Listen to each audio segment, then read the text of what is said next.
Se está difundiendo en Quinto Elemento Lab y a dónde van los desaparecidos, estas dos instancias, estas dos organizaciones que pues están presentando este trabajo de investigación que le mencioné antes de la pausa, este trabajo que se llama Esclavos en la Sierra Tarahumara, sobrevivir a los campos de trabajo forzado del narco, y que bueno, pues se han realizado los colegas pues de Quinto Elemento Lab.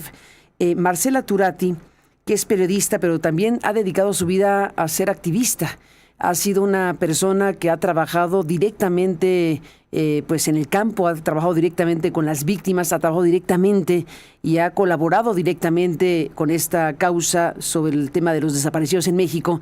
Y bueno, pues Marcela Turati nos comparte precisamente esta publicación que podrá usted leer o ya puede leer en Quinto Elemento Lab y en A dónde van los desaparecidos, y lo podrá hacer en aristeguinoticias.com gracias a que nos han compartido la posibilidad de presentarlo y publicarlo en nuestros espacios. Y Telma Gómez Durán, que es periodista y colaboradora de Quinto Elemento Lab, están aquí pues para hablar de esta investigación. Marcela, buenos días, un abrazo, gracias por estar esta mañana.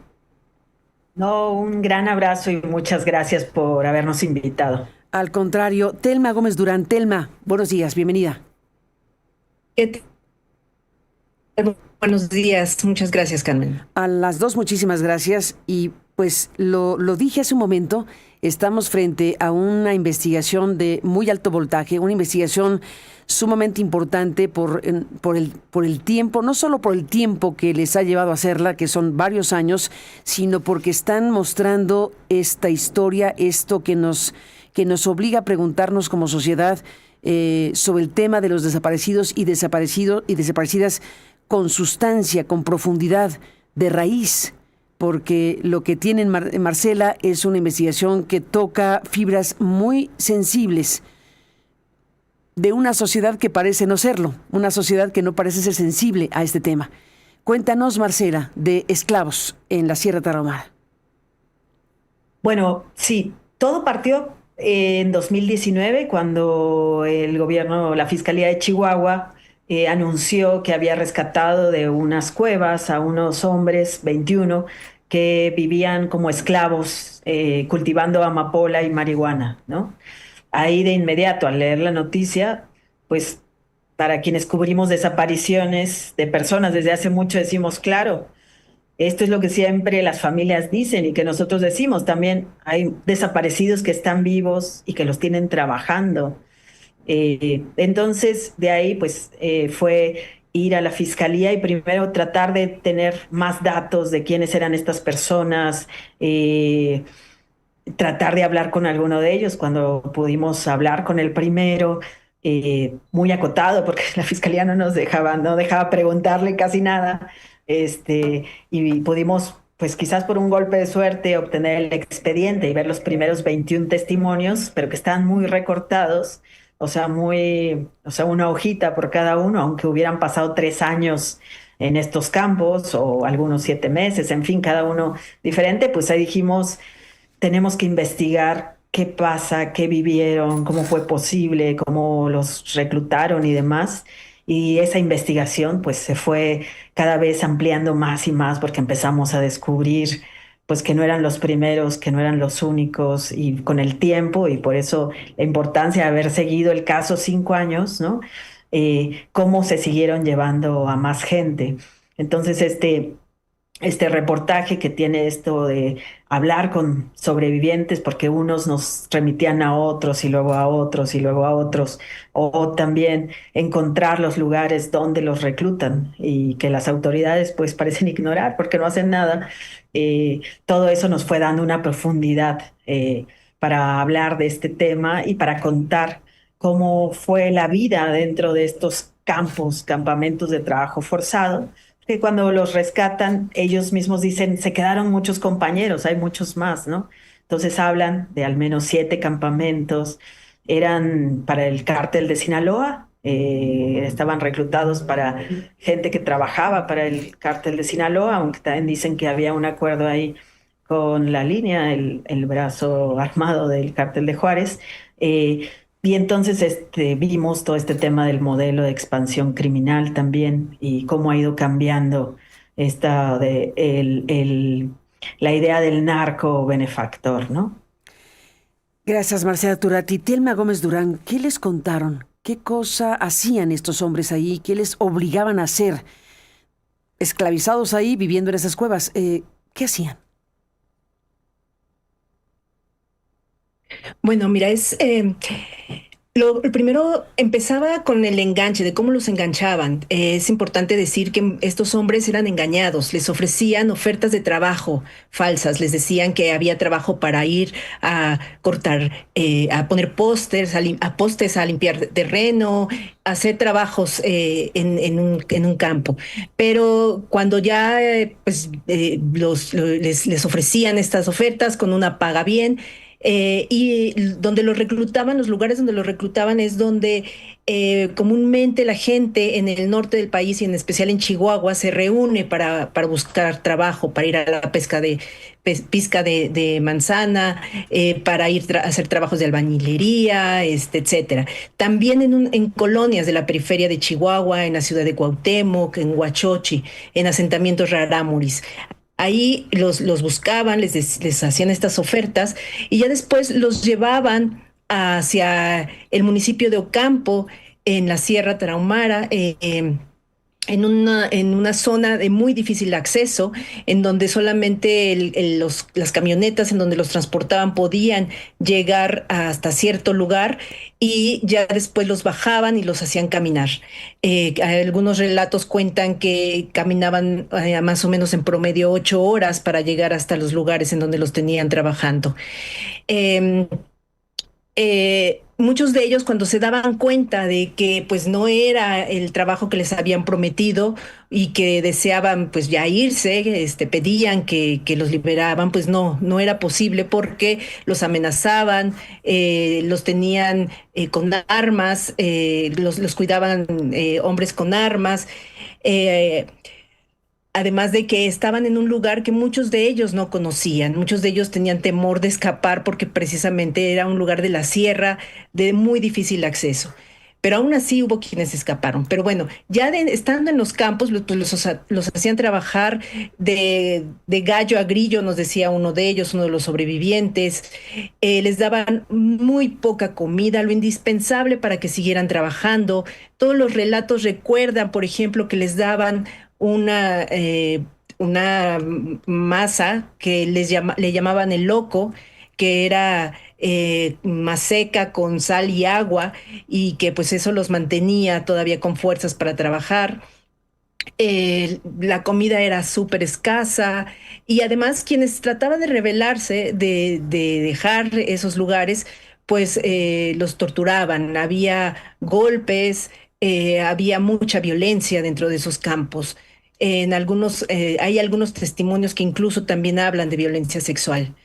Y pues bueno, como bien decía Marcela, varios de ellos hablan de que no eran pocos, sino que eran decenas de hombres. Cuando sucedió el rescate de 2019, pues a los que rescataron fueron 21, pero los rescataron también gracias a que 3 días antes, 3 de ellos pudieron escapar, lograron escapar y además tuvieron la valentía de ir a presentar su denuncia. Fue eso gracias a que se armó este operativo de rescate. Sin embargo, cuando nosotros empezamos a buscar y adentrarnos a esta historia, pues encontramos que había reportes desde 2015 de migrantes centroamericanos que habían sido bajados de los trenes y que también habían sido llevados a esos campos, que habían ellos escapado y que habían denunciado, pero sus denuncias se quedaron ahí en los expedientes. Estaban esas denuncias de esos migrantes, pero después encontramos también que una pareja de rarámuris denunció que se habían llevado a sus 2 hijos. Y también ellos después, tiempo después, lograron salir y lograron denunciar. Y después en 2018 también hubo otros que escaparon y que lo denunciaron. Entonces nosotros pudimos como establecer que el periodo de tiempo que funcionaron esas cuevas fue a partir de 2015 y después del rescate siguieron funcionando, porque después en 2022 otros indígenas rarámuris se escaparon de esos campos para también denunciar que los tenían en ese mismo lugar, en esas mismas cuevas, trabajando obligados a sembrar marihuana y amapola. Y además, bueno, algo que también varios de los testimonios nos contaron es que lo que hacían dentro de los campos es que había una especie de tienda de raya, como si fuera una hacienda del Porfiriato, en donde iban anotándoles la droga que les daban, porque además los obligaban a consumir droga. Entonces, aquella droga que les estaban proporcionando, se las iban anotando e iban teniendo ellos una deuda con sus captores. Entonces, cuando alguno de ellos quería escapar, pues le decían, pues nos debes tanto. Y además, al final, el darles esta droga, el proporcionarles esta droga, también era una especie de grillete que los tenía en estos lugares. Y que, bueno, ya después cuando se escaparon, cuando pudimos hablar con algunos de los que fueron rescatados, pues vimos que las condiciones en las que regresaban eran realmente muy tristes. Algunos llegaron enloquecidos, otros ya su familia ya no los esperaba, en situaciones realmente muy, muy lamentables. O sea, un abandono total del Estado desde que se los llevaron hasta que regresaron. Qué impresionante. Telma Gómez Durán, lo que nos cuentas. Marcela Turati, bueno, además de tener estos detalles de qué ha pasado, qué pasó con estas personas que fueron rescatadas gracias a lo que ustedes mismas narran, además de lo que les contaron, esta alimentación a base de maseca, sal y agua, además de, pues, darles drogas y endeudarlos. ¿Qué otras cosas les contaron, Marcela? Lo que nos están diciendo ustedes es muy impactante porque nos lleva, nos transporta a lo que vivieron estos hombres y nos tendría que transportar a la imaginación de lo que están viviendo en este preciso momento miles de personas. Marcela. Sí, bueno, hablaban algunos de complicidad, ¿no? Hablaban de que alguno decía que un policía lo había llevado, lo había vendido, hablaban de que los vendían por 500 pesos, o sea, como que hay gente dedicada a capturar gente y los vende a estos grupos para que tengan mano de obra esclava en sus campos, ¿no? 500 pesos, Marcela, por 500 persona. pesos, sí, y eso a los que, o sea, había otros que se subían gratis a la camioneta, lo que nos llamaba la atención era la facilidad, ¿no? O sea, llegaban. Hay un sector de Chihuahua que se llama Vista Cerro Grande, que está junto al Cerro Grande, ¿no? Y tiene varias colonias populares ahí donde hay mucho desplazado de la Sierra Tarahumara, también como gente que no pudo afincar en la ciudad y que ahí se empezó a construir su casa. Son muchas casas de autoconstrucción. Y lo que nos llamaba la atención es que ahí vivían los victimarios, o sea, los reclutadores. Pudimos saber las casas de quienes se llevaban a la gente, ¿no? Y ahí también vivían las víctimas. Y la gente... Detente un segundo, aquí, Marcela. ¿Lo pudieron saber? O sea, las casas de quienes se llevan, los reclutadores y los reclutados tuvieron ese acceso y pudieron ver y saber en dónde viven. Sí. De hecho, uno nos contaba el caso de Hipólito, es uno pues que nos marcó mucho, ¿no? Hipólito es uno de estos sobrevivientes. Él tenía 37 años cuando se lo llevaron, 7 meses, se lo llevan con varios vecinos, jovencitos de 18 y 19 años. Uno de los vecinos que regresa ya está enloquecido. Cuando lo vimos nos hablaba de extraterrestres, o sea, iba en su relato, nos iba contando las cuevas y lo que le pasó y parece que sufrió violencia sexual, pero también nos iba hablando de la Virgen de Guadalupe, del Príncipe de España, así fue tremendo. Otros, pues también, o sea, llegaron, no sé, como paranoicos, ya no podían sacar ninguna credencial de lector ni nada, o sea, ninguna identificación por el miedo a que fueran por ellos. Y con el caso de Hipólito, pues su familia, él tenía una esposa y 2 hijas. Entonces nos contaba que pues ya no lo esperaron, ¿no? Incluso cuando lo estábamos entrevistando y lo impresionante fue que ahí mismo, o sea, cuando lo estábamos entrevistando, de repente la gente nos decía, mire, mire, allá va otro reclutado, mire, mire, allá va otro que se escapó, mire, allá atrás viven 3. Así iban llegando jovencitos y nos iban contando también ellos de su experiencia, si se habían escapado, si por un día, por mucha necesidad, se subieron a esas camionetas que les ofrecen empleo porque tenían mucha necesidad. Muchos de ellos, pues, son personas que tienen adicciones, otros son padres precoces, ¿no? Necesitan rápido algo para llevar a casa, ¿no? Un sostén. Eh, Otros son migrantes también, o sea, como que son de estas personas que todo el día están esperando, pues, que lleguen estas camionetas que les ofrecen trabajos y que son temporales, y por eso se suben con esa facilidad. Y había gente que nos contaba pues que allá en la sierra se habían quedado muchos compañeros, pero también gente que ya no quería salir porque ya se había adaptado como esclavo y sabía que ya nadie lo iba a esperar en la ciudad. O sea, que para qué lo regresaban, si ahí pues ya tenía 2 alimentos al día, aunque pasaban hambres, ¿no? Eso nos sorprendió mucho, pero cuando estábamos entrevistando a Hipólito, cuando estábamos en esa colonia, y que todos nos decían, ah, sí, mira, ahí está la casa del Chiapas, ¿no? O ahí vive el Licho, que es otro de los que mencionan, o ahí vive el hijo de no sé quién, pues nosotras luego, o sea, teníamos la referencia de quién se los llevaba, y a Hipólito cuando lo sueltan, cuando lo liberan con 2 reclutadores, y él nos cuenta que en el camino iba sentado con ellos dos, con 2 de los reclutadores, porque también los tomaron la fiscalía como víctimas, ¿no? Podemos hablar de Hipólito, a todos los demás les cambiamos los nombres, salvo a las personas que ya están muertas. De los 21 rescatados, 5 ya murieron, o por enfermedades, o porque los asesinaron, o porque, no sé, o sea, murieron también. No pudimos conocer a los 21, pero fuimos conociendo a otros que estuvieron otros años. Y lo que nos llamaba la atención mucho era este tema de todo mundo sabe, ¿no? O sea, saben qué camioneta es. Incluso acabamos de llegar 2 años después y nos decían, acaba de pasar la camioneta y se llevó a otros. Y ahí supimos que se llevaban a un muchacho llamado Jesús, lo ponemos en el reportaje, le decían el Chuco, ese no volvió, de la misma zona, ¿no? Y esa es parte de las reflexiones que tenemos, también los operativos, cómo la fiscalía nunca o tardó tanto en unir que eran las mismas denuncias de los mismos sitios de los que hablaban los sobrevivientes, los que se habían fugado, que tenían una valentía tremenda para ir a declarar, ¿no? A dónde los tuvieron y todo, a pesar de las posibles represalias.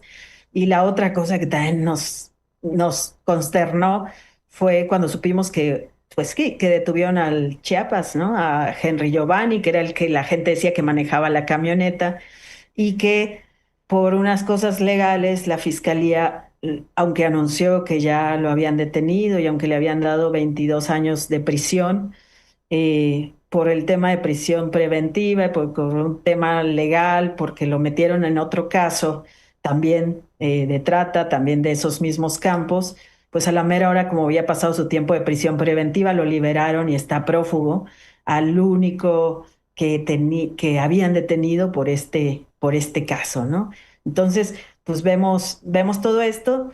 Y bueno, y en la colonia, sí, la verdad, pues nos impactó, o sea, como que detectamos los puntos de donde se pueden llevar a la gente, que es este sector Cerros Grande, abajo del puente Interceramic, donde pasan las vías del tren, en Chihuahua, donde los migrantes, mucha gente va y les da alimentación. También ahí se quedan muchos migrantes, de ahí salen camionetas que se los llevan a la sierra. También en las vías del tren de Ciudad Cuauhtémoc. Y también supimos que a veces van a los asentamientos rarámuris y se llevan a jóvenes como para trabajar la sierra, que después pues ya no vuelven, o los que conocimos escaparon por su cuenta y denunciaron ante la fiscalía y dijeron dónde los tuvieron, pero fue como, pues como que la fiscalía no hiló los casos. Es tremendo. Es tremendo. No hiló los casos, o sea, los tomó como separados, como que no conectan, como qué, Marcela. Pues no sabemos, o sea, en una entrevistamos al fiscal Carrasco, el rescate fue en 2019, fue en la anterior administración, cuando entrevistamos al fiscal y él decía, no, es que se escaparon 3 y entonces un caso de 24 y pues nosotros así de, pero si antes había más. Y decía, no, no, no decían, no, nunca se supo y leyendo los testimonios, los expedientes, pues claro que decían el sitio, decían, son unas cuevas, son en Yoquibo, es en el pueblo de La Gallina, es en el municipio de Ocampo, está esquinadito cerca de Sonora, ¿no?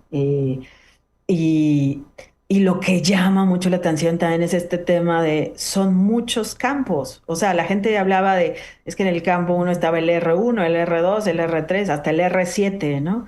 Eh, Operaban, o parece que vendían, o los permitía trabajar el cártel de Sinaloa, eso dijo el fiscal anterior, Peniche, eh, pero pues no entendemos, sabemos que hubo otros operativos que fueron fallidos, la gente dice que el ejército un día llegó y echó químicos y quemó el campamento y esos días pasaron mucha hambre porque ellos se tuvieron que esconder en la maleza 3 días y no comieron nada y ya salieron cuando el ejército se fue y ya no tenían alimentación y que se enfermaron todos del estómago, en fin, van retratando diferentes tramos de ese, como dicen, de ese infierno, ¿no? Desde cómo no los alimentaban, los castigos, las torturas que eran brutales para quien quería escapar, ¿no? O sea, amarrarlos en un árbol, darles con unos palos, pues también ahogarlos en un río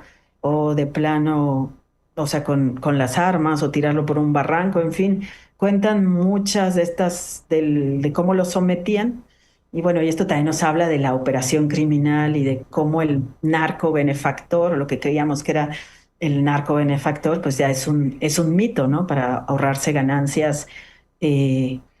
Como esto, pues suponemos que está cada vez más extendido, y ya era a la vista, para nosotros es a la vista de las autoridades, todos en el pueblo cercano, parece que colaboraban con este grupo, si alguien se escapaba, avisaban de inmediato a estos hombres para que fueran por ellos y los torturaban y los maltrataban terriblemente y los regresaban a los campos, ¿no? Estamos, Telma Gómez Durán, pues escuchándolas con enorme interés, pues con el corazón sobrecogido, porque no es que no nos imaginemos las cosas, no es que no nos preguntemos qué pasa con las personas, para qué se los llevan.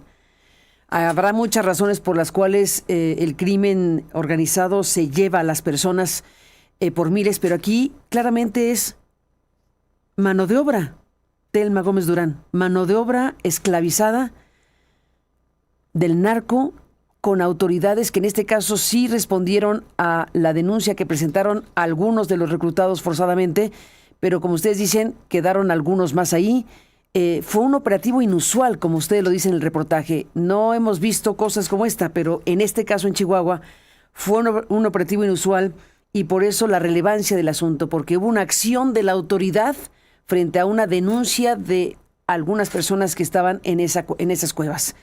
¿Qué nos dice todo esto, Telma, en tu revisión y con lo que nos están contando? Sí, mira, nosotros de hecho empezamos a reportear esta historia justo con lo que decía Marcela, de una historia pensando en que eran estos desaparecidos que estaban vivos, que sí lo es una historia de esto, de desaparición. De los 21 que fueron rescatados, 4 tenían reporte de desaparición. Los demás no tenían reporte, pero porque muchas veces la gente ni siquiera, las familias, no piensan que está desaparecido su familiar. Dicen, se fue a trabajar y él nos dijo que iba a trabajar y pues bueno, ya regresarán, ¿no? Eso.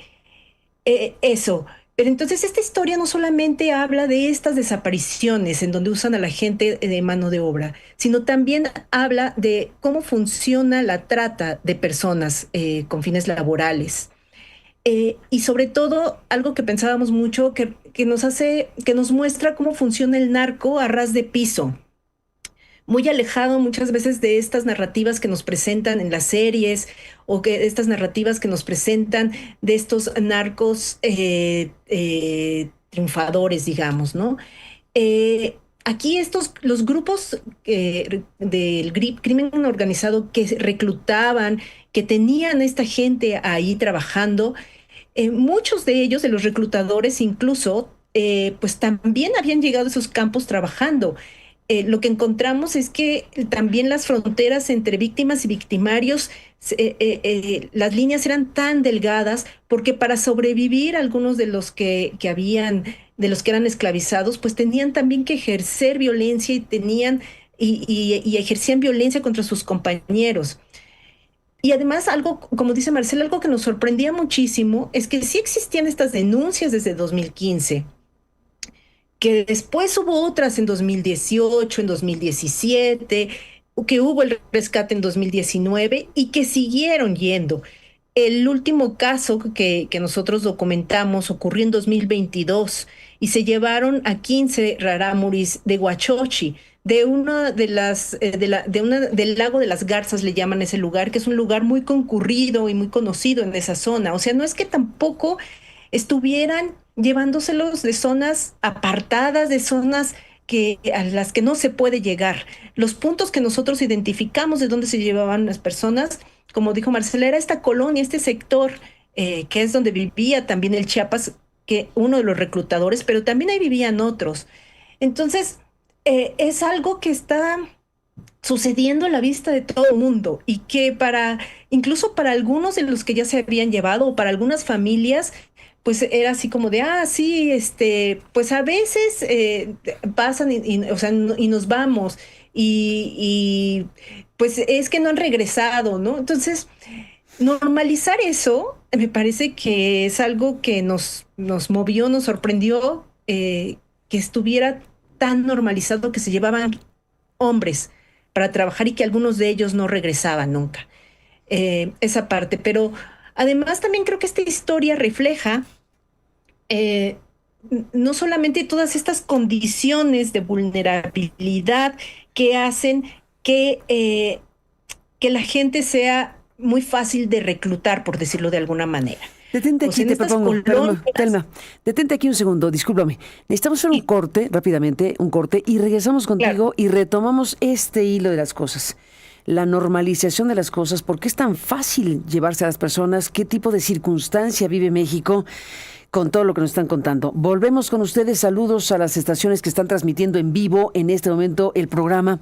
Saludos a las estaciones en Radio Centro en el país que están transmitiendo en vivo. Y gracias a quienes siguen la señal en internet a través de www.aristeguinoticias.com. Volvemos con Marcela Turati y con Telma Gómez Durán hablando de esta investigación, de este importante reportaje, pues de la esclavitud, de lo que estamos aquí pues escuchando de manera directa. Volvemos con ellas en un instante.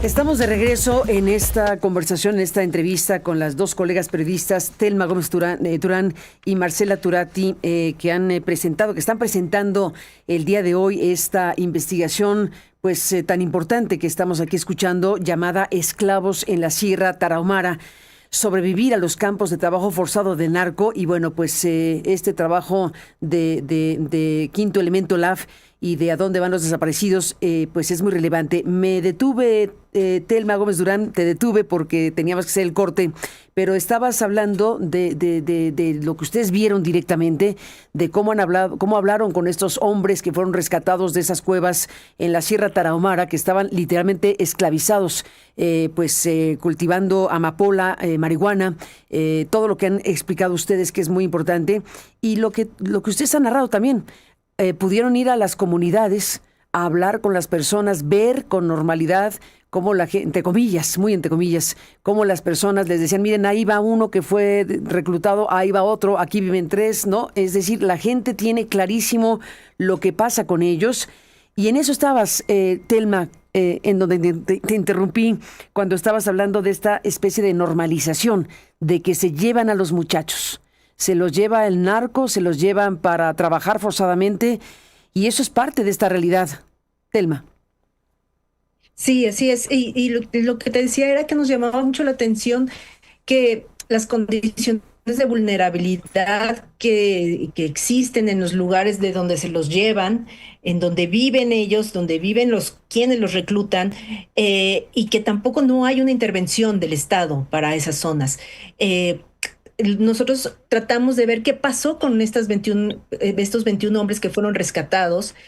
Y lo que vimos también fue que pues los rescataron, presentaron esto, la fiscalía lo presentó como este gran logro, como un gran rescate, y a los 2 días ya los dejaron y se fueron a sus casas.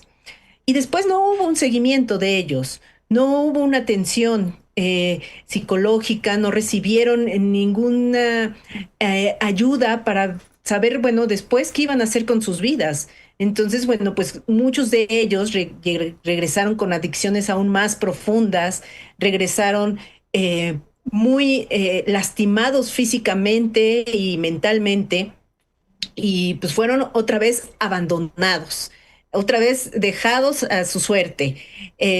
Incluso nos decían que algunos de ellos se iban se querían volver a ir o iban a volver a engancharse. Este, Otros decían que había sido mejor que se hubieran escapado porque al rescatarlos ya habían quedado ahí marcados, y por eso era su paranoia y su miedo de que los detuviera, de que cuando detuvieran, de que cuando una policía preguntara por ellos, porque sabían que ya sus nombres los tenían ahí en la fiscalía. Y que si se hubieran escapado no hubiera ningún registro de que ellos estuvieron en esos campos. Porque además muchos de ellos regresaban y sus familias incluso no les creían, no creían que pudieran haber estado como esclavos, ¿no? Eh, y incluso era así que las familias no reportaban la desaparición. Solamente, insisto, había 4 que habían reportado la desaparición de ellos. Em, y además también el ver después, estuvimos asistiendo a las audiencias de hombres rescatados, y el escuchar cómo se fueron llevando esas audiencias, las declaraciones, el ver de cómo el único reclutador que tenían ahí, y que ya habían condenado a 22 años de cárcel por el delito de trata, porque tampoco, eso fue otra cosa que sucedió en el juicio, el único delito por el que se le culpó fue por trata, no por desaparición de personas. Ese otro delito se ignoró. Eh, pero a esa persona que ya tenía una sentencia, pero como todavía no estaba firme esa sentencia, hubo una apelación de la defensa. Y también había otro caso en el que estaba involucrado este personaje reclutado, que era el que reclutaba a las personas. Pues después, como por todo un asunto ahí legal en donde se aplicó ahí sí realmente la presunción de inocencia bueno, no la presunción de inocencia, perdón, se aplicó el tema de la prisión preventiva al pie de la letra, que ya no podía estar más tiempo del que marca la ley. Pues lo dejan salir, lo liberan, ¿no? Y entonces, y además nadie les avisa a las familias que hay un juicio, nadie les avisa que hay un detenido, no les avisa que hay una sentencia. Nosotros fuimos después a ver a los familiares de algunas de estas personas a preguntarles si ya sabían esto, y no tenían ningún conocimiento. Entonces, insisto, pues si esto sucede, estos campos de trabajo forzado del narco existen por el abandono y la complicidad de las autoridades. Ni más ni menos. El abandono y la complicidad. Una a la otra o las dos, Marcela Turati. Bueno, esta historia es un poco larga, la van a ver en internet, en Quinto Elemento, donde van los desaparecidos. Hoy también publica El País. También tú vas a tener un adelanto en Aristegui Noticias que ya tienen.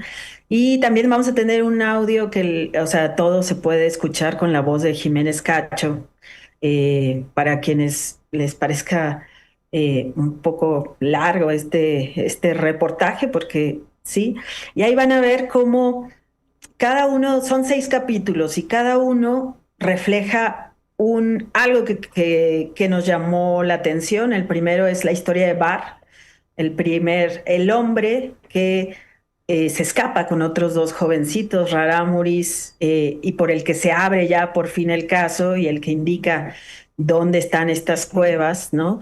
Y por el que se hace el operativo, pero también la historia de cómo se fueron acumulando las denuncias. Luego la historia de Javier, que es uno de estos, es el hombre que llevaba más tiempo, casi llevaba 3 años, y lo que nos llamaba la atención de él y que nos dolió también mucho, o sea, es que nos dolieron mucho todos, ¿no? Los casos, pero es que él, aunque llevaba casi 3 años, iba haciendo su suma de cuánto le debían de pagar al final. Y cuando lo rescatan, él primero no sabe si correr, porque pues si lo encuentran en un campo de amapola, seguramente lo iban a tomar como culpable. Entonces él llega a la policía, se asusta, pero al final se siente estafado porque dice, ya me hubieran pagado 24,000 pesos, ¿no? Ya hubiera tenido una casa, así ya podía volver con mi esposa, que me dijo que no volviera si no traía para los pañales, ¿no? De la niña. Luego sigue la historia de Andrés y su caso es muy fuerte, ¿no? A él dice que los policías mismos en una terminal de autobuses, afuera de la terminal, en un Oxxo, es quienes lo capturan y lo entregan. Y él, él tenía toda una, reflexionaba mucho sobre la esclavitud. Él decía que había leído Selecciones, en la revista Selecciones había leído muchos años antes la historia de un esclavo y que él se inspiró en ese esclavo para decir, tengo que hacer todo lo posible por sobrevivir. Y ahí vienen los grises de esta historia que es para sobrevivir tienes que maltratar a los otros, ¿no? E incluso él nos preguntaba si algunos lo habían señalado a él, algunos de los que habíamos entrevistado, como que él era parte de los malos y él decía, pues yo tuve que hacer cosas también y tenía yo que encerrarlos en las cuevas en las noches y yo los vigilaba cuando tenían que salir al baño, ¿no? Para yo poder sobrevivir. Y por ejemplo a él, su familia, pues no sé, no le creyó, o como a varios no les creyeron que habían estado en estas cuevas, ¿no? Luego, el caso de Hipólito, que de él sí decimos el nombre real, pues porque es este que ya está muerto, lo encontramos un día y en el sector Vista Cerro Grande, que es un corredor muy grande que justo inauguró hace unos años cuando era alcaldesa Maru Campos y que era como signo de desarrollo, que integraba a muchas colonias que estaban como excluidas en las esquinadas junto al Cerro Grande en Chihuahua. Y él nos cuenta, pues, cómo, decía él, salió del infierno chico para entrar al infierno grande, que era el regresar a su casa y que no lo esperaban, ¿no? Incluso cuando lo estábamos entrevistando fue súper fuerte un momento, yo pues tenía mi celular, ¿no? O sea, lo estaba grabando y él se acerca como a la grabadora y me dice, y empieza a dejar un mensaje póstumo porque él se pensaba quitar la vida ese día. Y empieza a decirle a su esposa, Lore, te amo, te amé siempre, perdóname, hice lo que pude, cuida a nuestros dos luceros, a nuestras hijas, y deja un mensaje también para todos los que podrían ser reclutados, ¿no? No se dejen engañar, si les ofrecen dinero, no se vayan, van a perder algo muy grande por tener unos pocos pesos, ¿no? Y la que sigue ya es del Chiapas, que es el detenido. Pudimos hablar con él en la cárcel, nos contó también su historia. Él dice que no lo dejaron salirse del grupo criminal y que pues él, como todos, siempre dicen, bueno, yo solo llevaba gente, yo no los tenía ahí cautivos y que cuando él quiso salirse, pues a él pues lo golpearon tanto que le arrancaron los dientes, se quedó sin dientes, pero también es esta historia de impunidad. Y al final hay un epílogo de qué pasa o qué pasó, de gente que supimos pues que estaba desaparecida porque se había ido, de los 5 que murieron, que se supo gracias al juicio y gracias pues a que estuvimos yendo a esas colonias y bueno, y de la impunidad que prevalece en estos casos, ¿no? Entonces, es duro, ¿no? Yo que cubro desapariciones desde hace tantos años, para mí siempre he dicho que este es uno de mis reportajes más tristes, ¿no? O sea, que más desesperanzadores, pero al mismo tiempo siento que es bien importante hablar de esto de o sea, los desaparecidos que están vivos, ¿no? Sí. Y como decía Telma, algunos ni siquiera tenían denuncias porque las familias pensaban, pues que si hacían ruido no les iban a pagar, que quizás con un golpe de suerte en 3 años los liberan y llegan con alguito de dinero. Y hay gente, y nos contaban de gente que ya había sido reclutada y que se había vuelto a ir al campo porque no tenían pues trabajo y no tenían para comer y quizás ahora sí les iban a pagar, ¿no? Entonces esto te habla de la impunidad tan grande y también me hace reflexionar en esto que la presidenta la otra vez decía, ¿no? Cuando nos enseñan las cifras de personas desaparecidas y que trataron de decir, bueno, hay 133,000 personas desaparecidas, pero ella hablaba de, hay 40% que están nomás con sobrenombre el Greñas, el Sabritas, Ujú. y yo, o sea, y como diciendo, y pues como no hay carpeta, bueno, pues estos ya no hay que tomarlos en cuenta, ¿no? Y yo digo, esos son estos, ¿no? Estos son estos, está el Temoris, está el Esos. Chiapas, está, no sé, o sea, se conocen solo por apodos y por el lugar de donde vinieron o el solo vino. Ellos hablaban de un solo vino, que es uno que se escapó de otro campo y que llegó a ese y en ese lo capturaron, ¿no? Entonces, pues el solo vino.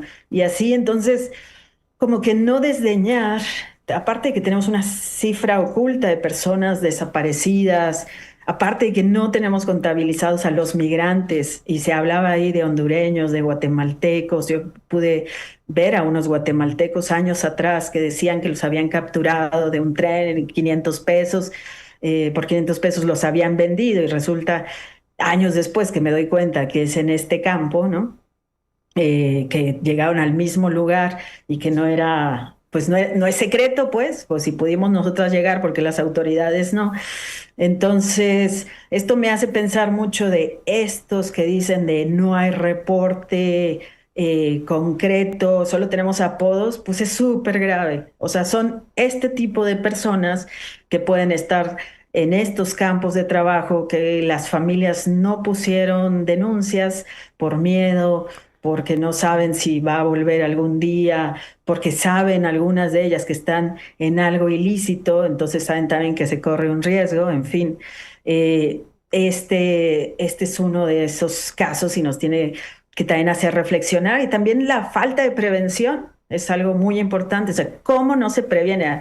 Hace unas semanas nos pusimos a recabar de ese mismo sector solo una búsqueda de cuántas personas desaparecidas había en este sector, en Chihuahua, y vimos, o sea, nos llegaron, o sea, pudimos ver 12 reportes y en esas dos que tenían el mismo patrón y que seguros, o sea, los vimos y dijimos, estos tienen el patrón de los otros que se van a la sierra. Seguramente se los han de estar llevando otra vez. Eso me llama mucho la atención, la falta de prevención y también que en las políticas públicas no hay nada para, o sea, dicen que hay para evitar que recluten a la gente, que ese todavía no nos han explicado bien cómo lo hacen, pero no hay para liberar a los que ya están reclutados. Para eso no hay prevención, esos no están mencionados en las políticas públicas.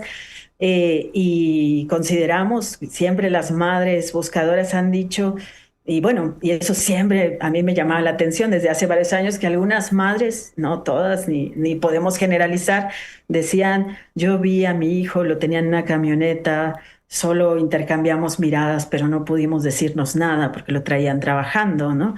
Entonces, también este tema creo que tenemos que empezar a ponerle atención y empezar a ver pues cómo los tratan las autoridades. Algunos están en la cárcel como si fueran reclutadores o como si fueran ellos mismos, hubieran desaparecido otras personas. ¿Y qué hacemos con los jovencitos que sabemos que se llevaron hace un año? Hablaban de jovencitos rarámuris de 14 años, hablaban de poquitas mujeres, pero sí hablaban de mujeres. Y hablaban de que algunos con un tiempo los soltaban, que a los de Sinaloa sí los soltaban y los dejaban regresar, pero los de Chihuahua o los más pobres eran los que se quedaban reclutados o se quedaban enganchados en todavía mucho tiempo, y que entre campamentos también eso se prestaban a los trabajadores. O sea que esto era muy, muy grande, era muy sabido, si también llegaban de otras poblaciones a trabajar y se iban, y eso nos llama la atención, cómo las autoridades no tienen un plan para prevenir y no tienen nada para rescatar, para analizar, para saber qué hacer en estos casos. Si rescatas a 21, te dicen que se quedaron 100 atrás. ¿Qué vas a hacer? O sea, ¿vas a esperar que otro año, a volver a otro año o qué? ¿No? Eso es parte también de nuestra reflexión. También del cambio en la operación de los grupos criminales, ¿no? Ahora que cambió el mercado y que llegaron drogas sintéticas y de que se está, o sea, como ahora esclavizan, ¿no? Ya no pagan, ¿no?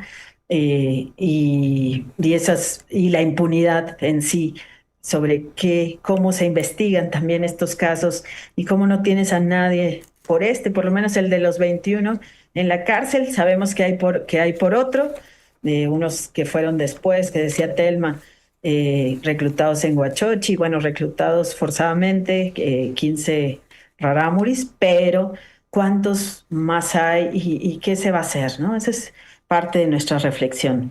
Absolutamente de acuerdo, Marcela Turati. ¿Cuántos más y qué se va a hacer? Telma Gómez Durán. Pues cerremos la conversación a reserva de seguir hablando, porque nos han dicho que, pues sí, está la posibilidad de escuchar también este trabajo con la voz de Jiménez Cacho, que es una voz fantástica para poder narrar una cosa como este gran actor y director de cine. Además de lo que nos han contado aquí, está, Telma, el trabajo dividido en capítulos, ¿no? Estamos hablando de los esclavos en la Sierra Tarahumara, que usted puede buscar en Quinto Elemento Lab, que puede buscar en A dónde van los desaparecidos, que puede buscar en El País. Nosotros en Aristegui Noticias nos sumamos a la difusión de esta importantísima investigación y la dividen, Telma, en estos capítulos, las apariciones, los aparecidos. Javier el rescate, Andrés la operación, Margarita carteles carteles que esclavizan, Hipólito el regreso, el Chiapas, los juicios. Son tantas historias aquí desglosadas, Telma. Sí, son 6 capítulos en donde vamos justo tratando lo que tratamos. Ahí fue muy importante también el trabajo que realizó nuestro compañero Eliezer Budasov, quien nos acompañó en este trabajo en la parte de la edición y de la escritura de todo este trabajo. Y lo que se intentó, lo que tratamos de hacer es justo que en cada capítulo se pueda retratar una parte de esta historia a través de las personas que nos van narrando lo que vivieron ahí, o los protagonistas, como por ejemplo en el capítulo 6, que es el Chiapas, que es el reclutador. Y entonces hablar justo también de lo que pasó después del rescate y de los juicios que se dieron. El capítulo 3 también retomamos ahí que si bien este rescate del 2019 sí se habló, se publicó mucho en prensa, hubo otros antes. Hubo uno en el Rancho El Búfalo, también en Chihuahua, en donde se habló de ese gran operativo que se hizo para desmantelar los campos que construyó el capo Caro Quintero. Pero también ahí hubo gente que fue llevada con engaños, y es también lo que contamos, pero ese capítulo nos permite también hacer una reflexión a partir de que entrevistamos y que leímos el trabajo que han hecho investigadores y periodistas como Alejandra Guillén, como Rosana Reguillo, que recientemente falleció y que nos dejó un trabajo importantísimo de reflexión. Bueno, ahí en ese capítulo tratamos un poco de reflexionar nosotras sobre esto que estábamos escribiendo y sobre esto que estábamos viendo que estaba sucediendo. Entonces también es un capítulo que invita a detenernos a reflexionar por qué sucede esto, cómo es que al final estos grupos se aprovechan de esos cuerpos que han sido abandonados por todo el mundo. Insisto, por el Estado, por las familias, por todos, ¿no? Entonces, ese capítulo invita a esa parte de reflexión y pues bueno, los invitamos a darse un tiempo para leer o escuchar este trabajo que, como dice Marcela, también tendrá la parte en que podrán oír la lectura que hace Jiménez Cacho de este trabajo. Lo pueden encontrar en las páginas, como bien dijiste, Carmen, de Quinto Elemento Lab, de A dónde van los desaparecidos, del País, y en Aristegui Noticias.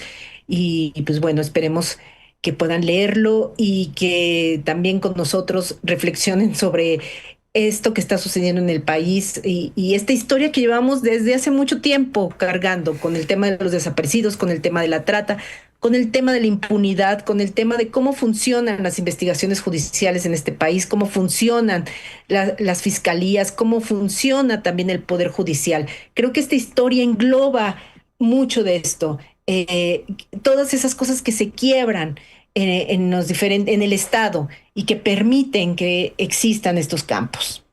Ni más ni menos. Telma Gómez Durán, te mando un fuerte abrazo a ti y a todo el equipo de las personas que han colaborado con este importantísimo trabajo. Gracias, Telma Gómez Durán. Dejas ahí mencionado al paso el tema del búfalo. Ese es un caso histórico que trastocó esencialmente las relaciones entre México y Estados Unidos. Es un caso verdaderamente pues icónico de una circunstancia que involucró en su momento pues el asesinato de Kiki Camarena, el agente de la DEA que estaba en México. Ahora que estamos discutiendo la presencia extranjera en México, ese capítulo, ese específicamente es un caso histórico muy relevante.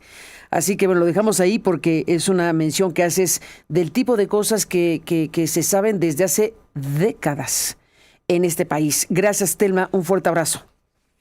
Gracias, Carmen. Marcela Turati, ¿cómo te despides? ¿Qué nos dejas después de lo que nos han dicho? Uy. Bueno, pues invitándolos a leer, reflexionando sobre los desaparecidos que están vivos, sobre tanta gente que está posiblemente siendo ahora mismo llevada no solo es este tipo de trabajos, ¿no? Sabemos que generalmente se escuchan historias sobre sicarios, sobre el reclutamiento, por ejemplo, en Teuchitlán, ¿no? En el rancho en Jalisco, que nos abre un panorama. Nosotros queríamos escribir sobre estos que son como de los que nadie habla, ¿no? De los lumpen,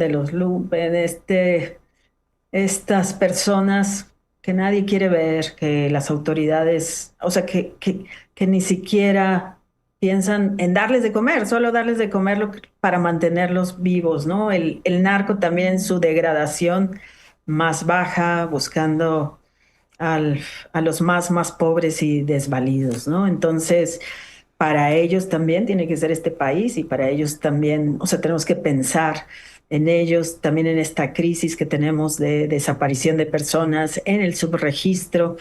Y bueno, pues ojalá y las autoridades, no solo las de Chihuahua, porque esto pasa, sabemos, en toda la Sierra Madre, ¿no? Occidental. Cuando estábamos haciendo la investigación nos salieron muchos casos, pero decidimos volcarnos a estos, ¿no? Tenemos casos de gente que se fue llevada a Baja California, de gente de Guerrero que fue llevada a la sierra, sabemos de casos en Jalisco. Entonces, este es otro panorama, este es otro momento, o sea, tenemos como que pensar esto. No todos los desaparecidos están en fosas, no todos están enterrados, hay muchos que igual pueden estar siendo ahorita esclavizados en redes de trata sexual, en redes de explotación, de trata laboral, en diferentes tipos de trabajo. Y bueno, y para esos tiene que haber algo. Me acuerdo Alejandra Guillén, esta reportera, periodista que escribió para Quinto, con Diego Petersen, este reportaje tan importante sobre los desaparecidos de Tala, Jalisco, ¿no? Antes Del rancho. de Guerra.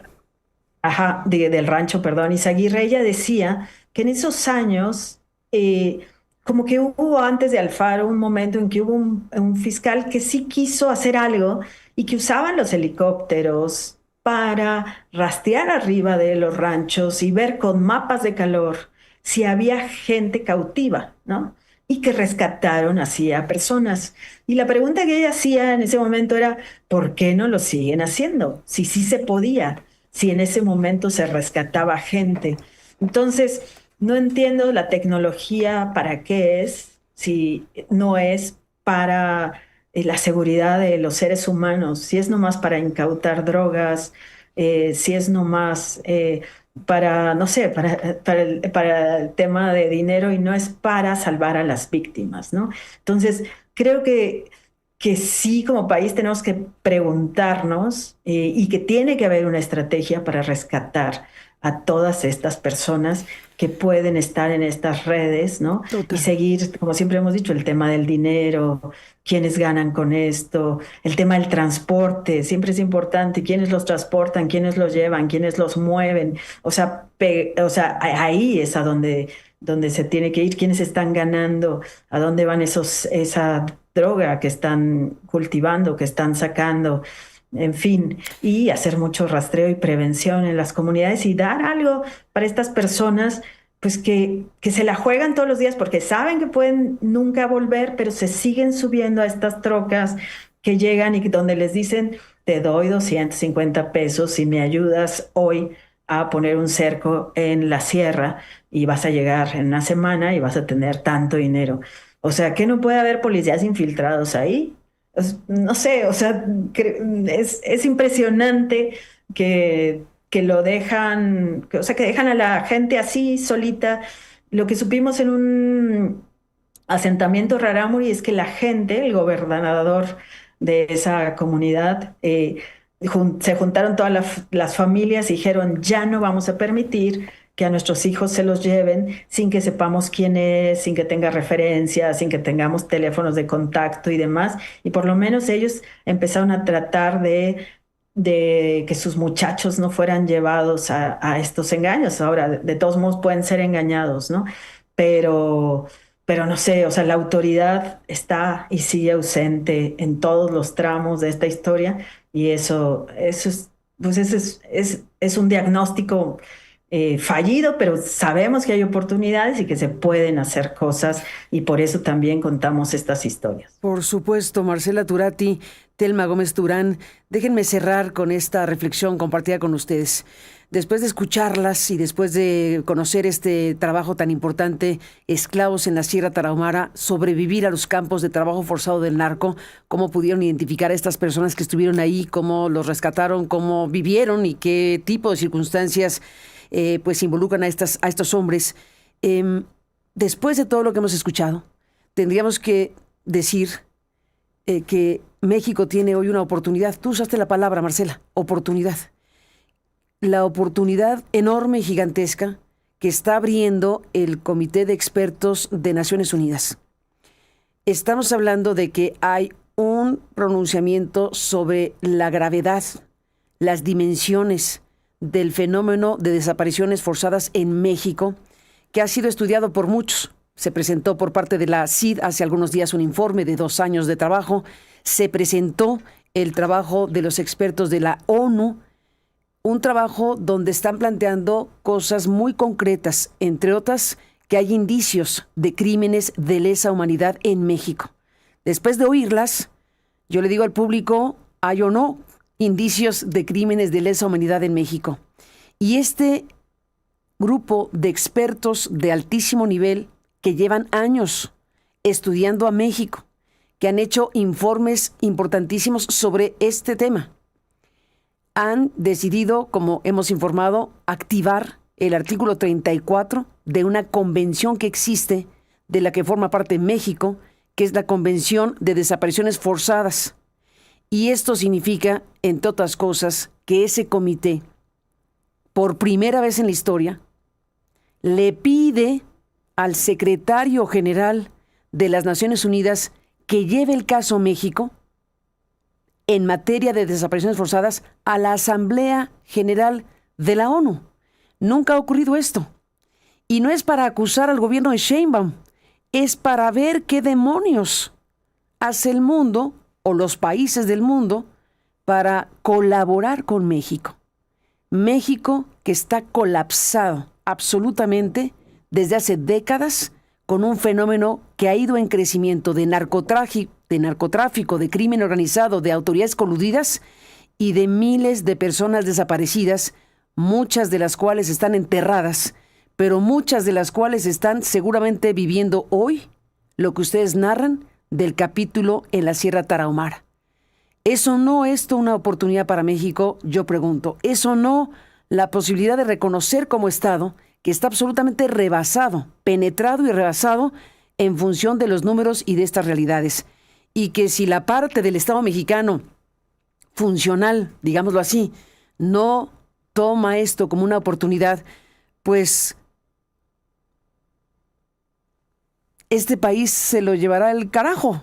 Telma, Marcela, porque estamos frente a esto. ¿Con qué cierras, Telma? Pensando en la oportunidad de que el Estado mexicano, de que Sheinbaum reconsidere la postura negacionista, la postura de rechazo a ese informe que le está diciendo a México, te queremos ayudar.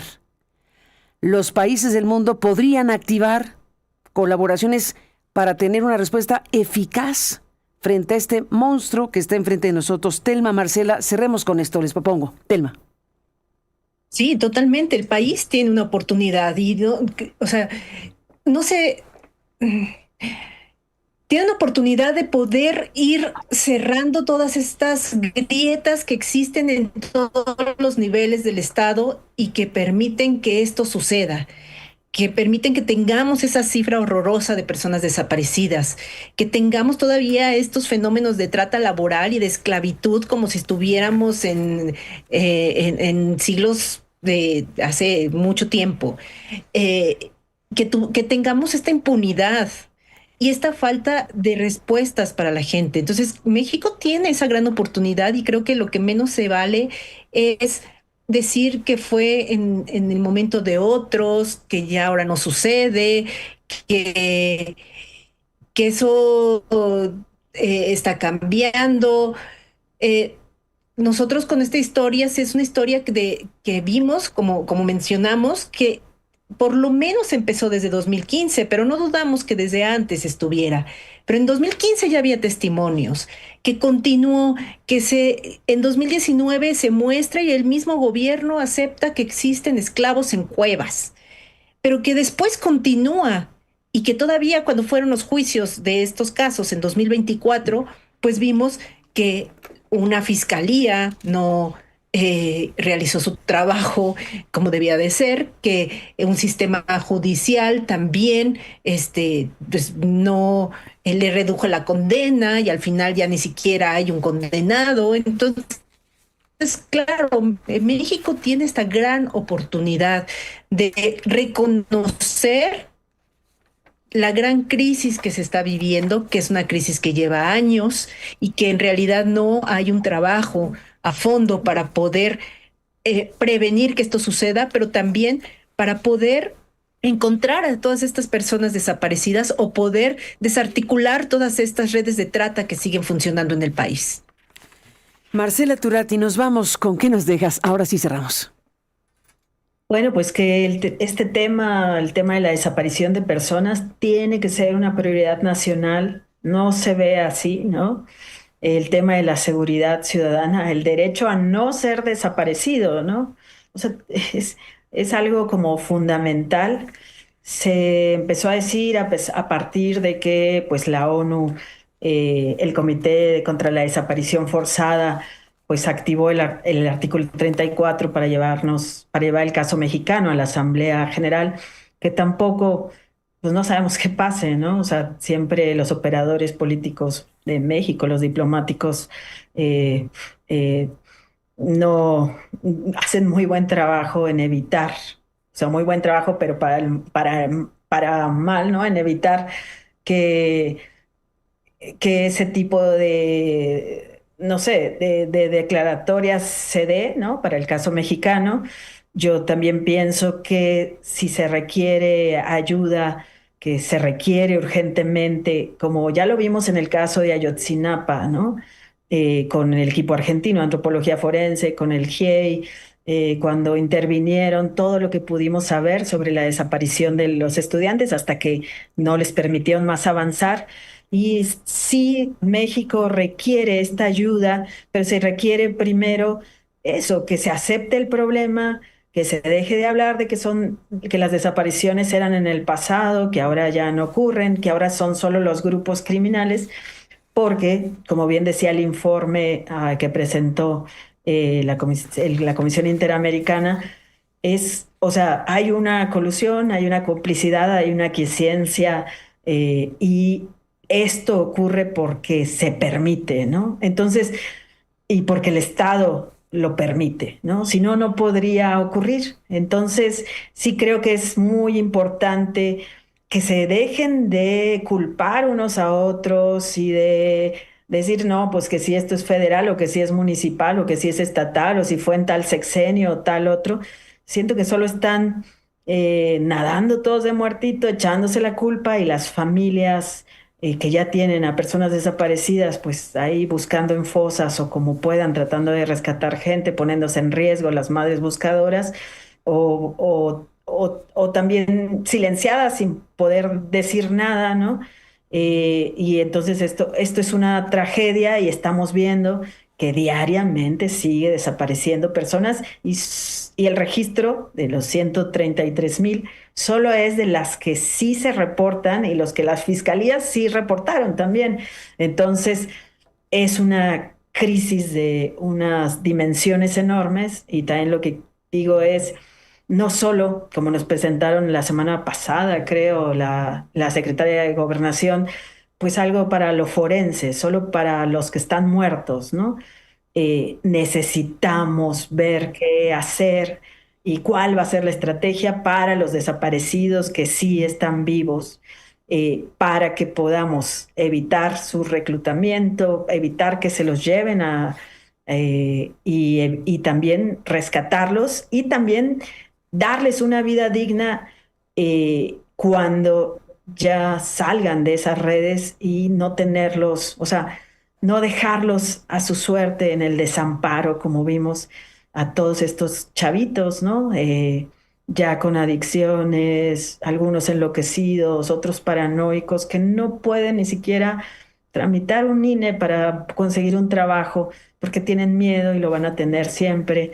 Entonces, y llenos de enfermedades, en fin, esta historia es muy triste, pero también creo, como dices bien, Carmen, y como lo has dedicado tantos programas, ¿no? Hablar del tema de desaparición es una oportunidad. Es una oportunidad que el Estado mexicano, encabezado por Claudia Sheinbaum, está desestimando, está rechazando. No entiendo por qué. Me parece absolutamente incomprensible que un Estado, en este caso, que esta persona que encabeza el Estado mexicano, se niegue, rechace, minimice, desvíe la posibilidad realmente que tiene México de encontrar algún tipo de salida. Como estamos y como hemos estado por décadas, el tema simple y llanamente nos lleva a pensar que estamos en un colapso del Estado mexicano en materia de justicia, ni se diga, y en otras más. Así que gracias a las dos por estar aquí en esta mañana. Ha sido muy importante escucharlas de forma directa. Gracias, Marcela. Gracias, Telma. Invitamos al público a que revise esta larga investigación. Es una muy importante y larga investigación. Esclavos en la Sierra Tarahumara, sobrevivir a los campos de trabajo forzado del narco, de Quinto Elemento Lab y de A dónde van los desaparecidos. Y vamos a dejar, les propongo, Marcela, Telma, un fragmento de la lectura de algún punto de la investigación en la voz de Jiménez Cacho. Esto con lo que cerramos esta conversación. A las dos, un fuerte abrazo. Marcela, Telma. Gracias, Marcela, gracias, Telma. Este es un fragmento leído en voz de Daniel Jiménez Cacho. En algunos lugares de México, el crimen organizado ha instalado campos con gente esclavizada para trabajar en la producción de amapola y marihuana. En 2019, en un operativo en la Sierra Tarahumara, en Chihuahua, 21 hombres fueron rescatados de uno de estos campos donde los tenían viviendo en cuevas. Eran vigilados por hombres armados. Los golpeaban y castigaban brutalmente. Apenas les daban comida para mantenerlos con vida y trabajando desde la madrugada hasta la noche. Uno de ellos había estado cautivo casi 3 años. Casi 3 años. Busque usted este trabajo en Quinto Elemento Lab, en A dónde van los desaparecidos, en Aristegui Noticias, en El País y en los medios que nos estamos sumando a difundir este trabajo tan relevante del que hemos hablado ampliamente con dos de sus autoras, las dos autoras. Y bueno, pues nos quedamos aquí. ¿Cuántas personas en este momento? ¿Cuántos hombres, cuántos jóvenes, cuántas mujeres, ¿Cuántas personas en este preciso momento están comiendo maseca, sal y agua? ¿Cuántas personas en este preciso momento están consumiendo la droga que les dan sus reclutadores para apuntarles la deuda? ¿Cuántas personas que intentan salir de ahí tienen como respuesta: no puedes, nos debes tanto? ¿Cuántas personas están en este instante como esclavos en la Sierra Tarahumara o en algún lugar del país?